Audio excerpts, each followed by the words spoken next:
تمام حمد و ثنا اللہ کے لیے، درود و سلام پیارے پیغمبر اسلام محمد صلی اللہ علیہ وسلم پہ۔ سلسلہ چھوٹے اعمال بڑا ثواب کی ذیل عنوان جہاد فی سبیل اللہ کے برابر ثواب والے اعمال میں آج ہم دوسرا نمبر عمل بیان کرنے والے ہیں۔ ایک آسان عمل کے ذریعے ہم جہاد سے زیادہ ثواب حاصل کر سکتے ہیں۔ عمل کون سا ہے آئے سنتے ہیں۔ سیدنا عبداللہ بن مسعود رضی اللہ عنہ فرماتے ہیں کہ نبی صلی اللہ علیہ وسلم سے سوال کیا گیا کہ اللہ کے ہاں سب سے زیادہ محبوب عمل یعنی زیادہ اجر و ثواب والا عمل کون سا ہے؟ تو آپ صلی اللہ علیہ وسلم نے فرمایا نماز کو اس کے وقت پر ادا کرنا۔ انہوں نے پوچھا اس کے بعد؟ تو آپ صلی اللہ علیہ وسلم نے جواب دیا والدین سے اچھا سلوک کرنا۔ پوچھا گیا اس کے بعد کون سا عمل؟ تو آپ صلی اللہ علیہ وسلم نے جواب دیا جہاد فی سبیل اللہ۔ پیارے دوستو، اس حدیث سے واضح ہوتا ہے کہ نماز کو اپنے وقت پر ادا کرنا جہاد سے زیادہ ثواب رکھتا ہے۔ یہ اس صورت میں ہے جب جہاد فرض کفایہ ہوتا ہے۔ جب جہاد فرض عین ہوتا ہے تو اس وقت سب سے زیادہ فضیلت والا عمل جہاد ہے، لیکن جب جہاد فرض کفایہ ہوتا ہے اس وقت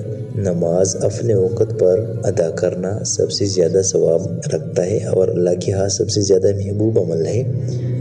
پیارے دوستو، کوشش کریں کہ نماز کو وقت پہ ادا کریں، یہ اللہ کی قربت کا ذریعہ ہے۔ اور دوسرا یہ کہ نبی صلی اللہ علیہ وسلم نے فرمایا ہے کہ نماز میری آنکھوں کی ٹھنڈک ہے۔ تو پیارے دوستو، کوشش کریں کہ وقت پر نماز ادا کریں اور اس عمل کے ذریعے ہم جہاد فی سبیل اللہ سے زیادہ ثواب حاصل کر سکتے ہیں، کیونکہ اس حدیث میں نماز کا عمل پہلے نمبر پہ بیان ہو گیا ہے کہ اللہ کے ہاں سب سے زیادہ محبوب عمل نماز کو اس کے مقررہ وقت پر ادا کرنا ہے۔ تو دوستو، آپ کی خدمت میں یہ گزارش کی جاتی ہے کہ نماز کو اپنے وقت پر ادا کرو۔ جزاک اللہ خیرہ، اللہم ارحمنا و نصر۔